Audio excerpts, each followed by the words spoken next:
Itu adalah pemberian yang terindah ketika saya jadi Islam. Bahwa saya disayang oleh saudara saya di sebelah.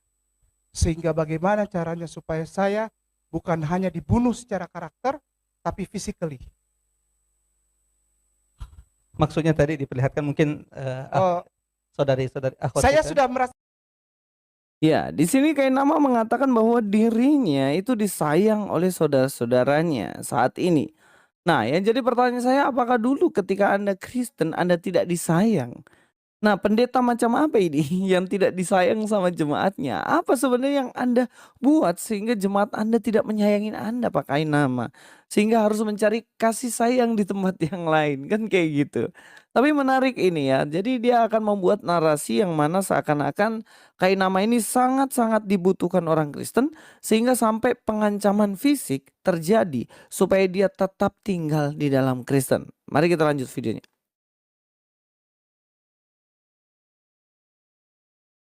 Rasakan bagaimana kerasnya pukulan softball, Ustaz. Batnya softball.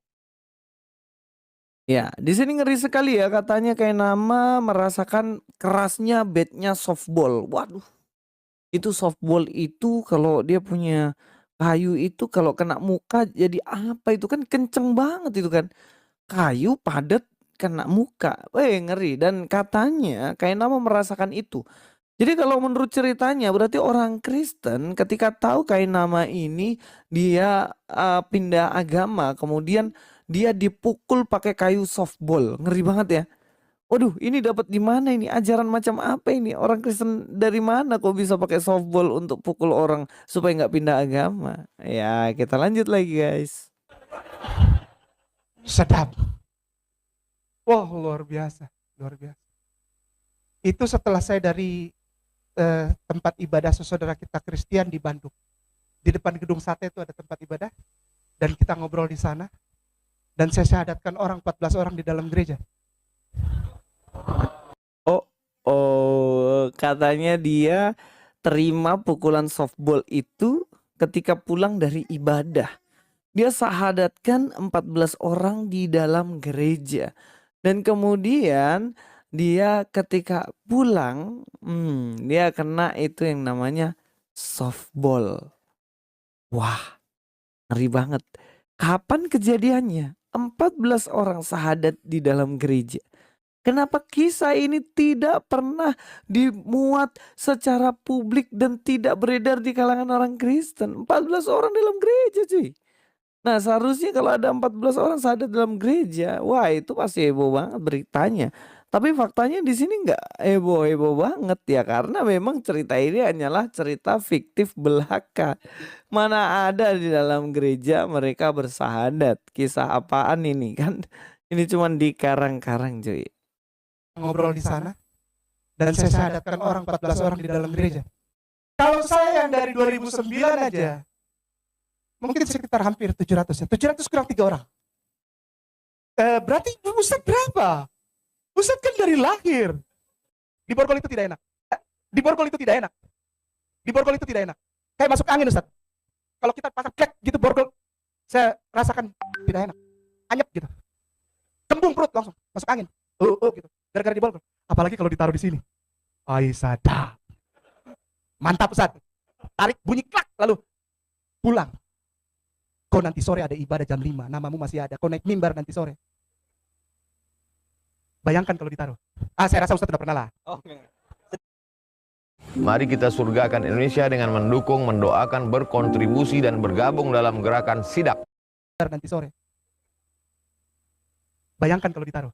Saya rasa Ustaz sudah pernah lah. Sedikit, berbagi sedikit. Setelah diancam tadi akhirnya itu ditaruh kan dibilang. Tapi saya nggak bisa, bilang saya sholat.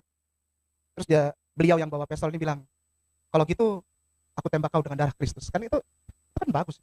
Itu kan kalau menurut mereka kan adalah pekabaran. Misionarinya itu di sini kan. Misinya itu di sini. Aku tembak kau dengan darah Kristus supaya kau pulang lagi. Kau lahir bukan untuk jadi Islam. Kau lahir untuk naik mimbar dan jadi imam buat kami. Itu ada. Ya, terima kasih pakai nama sudah beromong kosong banyak kepada kami. Omong kosongnya adalah banyak nih ya. Saya ada catatannya situ, dibilang di borgol. Nah, katanya dia diborgol. Ketika dia mensadarkan 14 orang, dia kemudian pindah agama, dia diborgol. Mungkin dia diborgol, dipukulin pakai baseball ya. Dan yang lebih ngeri lagi, dia bilang katanya pistol ditaruh di kepalanya dan dikatakan, "Kamu masih ada khotbah di mimbar. Jadi kamu harus pulang," katanya. Wih, ini orang Kristen macam apa? Kemudian mengeluarkan pistol todongkan di kepala hamba Tuhannya. Karena hamba Tuhannya mualaf begitu. Wih, nggak pernah ada dengar cerita macam begini. Terus dia dapat pistol dari mana? Emang ini Amerika? Macam-macam pakai pistol sembarang. Maksud saya gini ya, pakai nama kalau membuat cerita itu nggak usah mengarang yang terlalu lebay. Jadi ketahuan banget bohongnya. Karena nggak mungkin itu terjadi, Anda dipukulin, Anda ditodongin pistol di kepala Anda.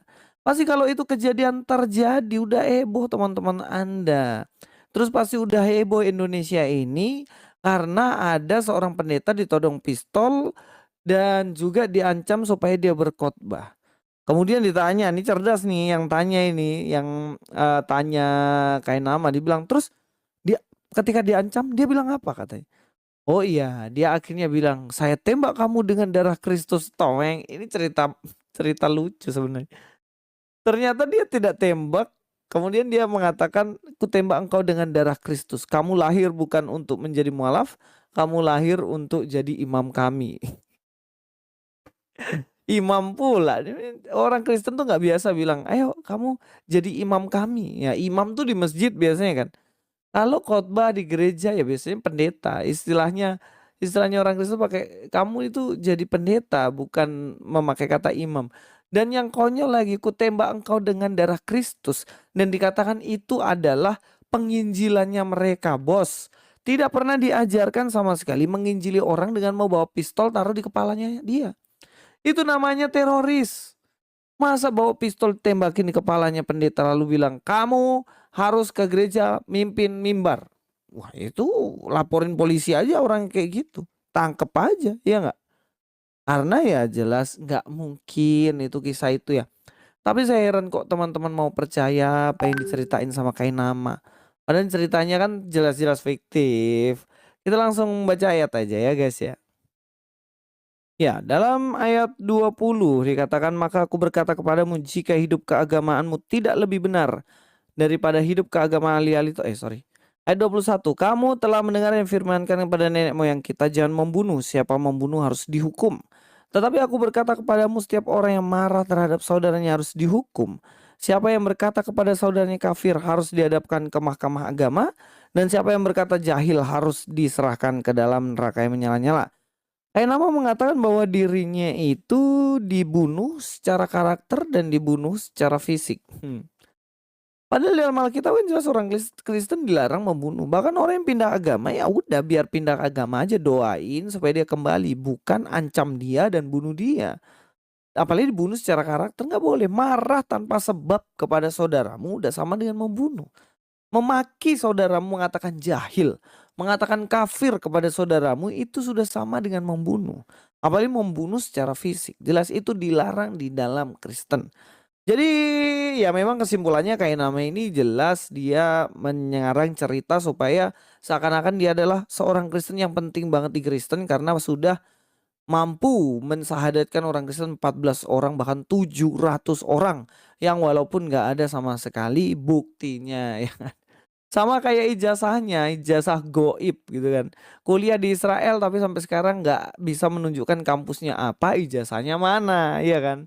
Ya biasa deh kayak gitu. Tapi ingat ya, hukum Taurat nggak cuma jangan membunuh, tapi jangan berbohong. Jadi itu dia videonya teman-teman ya. Kebohongan demi kebohongan dari seorang Ustadz Kainama yang mengaku dia adalah mantan pendeta.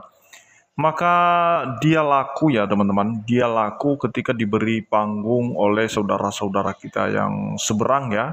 Mereka memberikan kesempatan kepada Ustadz Kainama untuk menyampaikan semua kebohongannya dan dustanya.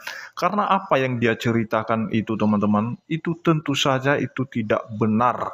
Sejak kapan ada jemaat Kristen itu kalau pendetanya mualaf atau pindah keyakinan, kemudian melakukan ancaman, apalagi itu sampai menodong senjata ya, senjata api. Apakah benar atau tidak ini apa yang disampaikan oleh Ustadz Kainama? Tentu saja itu tidak ada bukti dan tidak ada fakta. Dan juga dia berkata bahwa dia memualafkan belasan jemaat ya di dalam gereja. Apa mungkin begitu? Nah, teman-teman, kenapa begitu laris Kainama di agama sebelah? Ya, karena memang kebohongannya sangat luar biasa sekali. Apalagi dia membawa-bawa apa itu gelarnya ya, yang sudah didapatkan di beberapa negara. Misalnya di Israel, karena dia mengaku kemarin itu pernah sekolah di STT Jakarta, Israel, dan juga Belanda. Kita tidak tahu sampai berapa dia menempuh pelajaran atau pendidikan atau akademis ya. Nah, teman-teman, yang jelas bahwa ketika dia mengklarifikasi ini sebelum debat nanti kepada pendeta atau melawan pendeta Ezra Soru ya di tanggal 30 Juli atau yang jelas di akhir bulan Juli nanti dia akan debat melawan pendeta Ezra Soru. Tetapi ada beberapa videonya yang lagi viral, dia mengklarifikasi bahwa kalau nanti berdebat dengan pendeta Ezra Soru, jangan sampai ditanyakan ijazahnya, jangan sampai ditanyakan dia sekolah di mana, karena dia mengaku teman-temannya bahwa dia tidak pernah sekolah. Dia sudah jujur dan terus terang, dia berkata bahwa jangan tanya ijazah saya karena saya belum pernah sekolah, belum pernah kuliah di Israel atau menempuh pendidikan di Belanda dan lain sebagainya. Nah, teman-teman, artinya bahwa selama ini pertama-tama mualaf Ustadz Kainama itu yang dia bawa itu ya itu ada satu kebohongan yang dia jual di agama seberang ya, dan sangat laris sekali, sangat laku sekali apa yang disampaikan Kainama selama ini bahwa dia pernah sekolah. Ketika dipertanyakan ijazahnya, bukti kelulusannya, maka dia tidak bisa membuktikan. Nah, artinya teman-teman, bahwa kalau misalnya dia nanti berdebat dengan pendeta Ezra Soru, maka paling modalnya asumsi dan ngawur teman-teman ya. Karena dia sedang berhadapan dengan orang yang berpendidikan dan akademisi. Nah, teman-teman, kita akan menyaksikan saja nanti di akhir bulan Juli ya. Dan yang jelas di video tadi bahwa Kainama sedang berbohong karena bagaimanapun tidak pernah ada sejarahnya Kristen itu mengancam pendetanya apabila pendetanya itu mualaf atau pindah agama. Tidak pernah mengancam untuk membunuh karakter ataupun juga membunuh secara fisik. Tidak pernah ada orang Kristen merencanakan hal demikian. Karena orang Kristen diajarkan bagaimana mengasihi. Bahkan musuh sekalipun itu harus dikasihi. Orang yang menganiaya kita sekalipun kita harus mendoakan supaya dia bertobat. Nah, teman-teman, itu saja yang perlu saya sampaikan. Kiranya Tuhan Yesus memberkati kita semua. Shalom.